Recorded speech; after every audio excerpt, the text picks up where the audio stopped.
নমস্কার বন্ধুরা, অনিফার্স world YouTube চ্যানেলে আপনাদেরকে স্বাগত। রাজ্যের প্রাথমিক বিদ্যালয়গুলিতে যে স্পেশাল এডুকেশন টিচার নিয়োগের যে আবেদন চলছিল সেটা অলরেডি শেষ হয়ে গেছে। তো সেই সমস্ত ক্যান্ডিডেটদের জন্য ইম্পর্টেন্ট একটি নোটিশ দিয়েছে প্রাথমিক শিক্ষা পর্ষদ, যেটার জন্য ক্যান্ডিডেটরা খুবই আগ্রহী ছিলেন এবং আমাকে কমেন্টেও জানতে চাইছিলেন। তো সেই বিষয়ে নোটিশটি কি দেওয়া হয়েছে সেটা আপনারা একটু দেখে নিন। নোটিশটি আপনাদের অ্যাপ্লিকেশনকে এডিট করার সুযোগ দেওয়া হলো বলেই দেওয়া হয়েছে।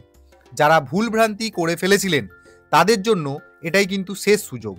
তো আপনাদের জন্য এডিট অপশন অ্যাক্টিভ করা হবে আগামীকাল, অর্থাৎ 9ই ডিসেম্বর 2025 সন্ধ্যা 7টা থেকে আপনারা এডিট করতে পারবেন। লাস্ট এডিট অপশন আপনারা পাবেন 11ই ডিসেম্বর 2025 পর্যন্ত।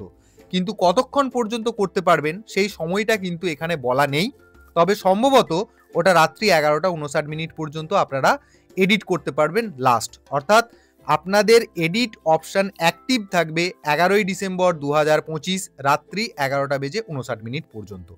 তো পদ্ধতি হচ্ছে এটাই যে আপনারা এডিট করবেন কিভাবে, এখানে সেইটাও মেনশন করে দেওয়া হয়েছে। ফার্স্টে আপনারা application for special education teacher in primary school 2025 এই অপশানে যাবেন এবং তারপর ওখানেতে এডিট অ্যাপ্লিকেশন ফর্ম অপশান পেয়ে যাবেন।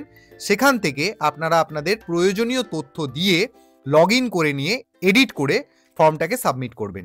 এডিট করার পর ফাইনাল সাবমিশনের পর আপনারা অ্যাপ্লিকেশন ফর্মটা কিন্তু নতুন করে ডাউনলোড করতে ভুলবেন না। তো এই এডিট সংক্রান্ত আপডেটটি আমি আপনাদের সাথে শেয়ার করলাম। ভিডিওটা আপনারাও সকলের সাথে শেয়ার করুন এবং আপনারা যারা আমার চ্যানেলে নতুন তারা চ্যানেলটিকে সাবস্ক্রাইব করে নিতে ভুলবেন না।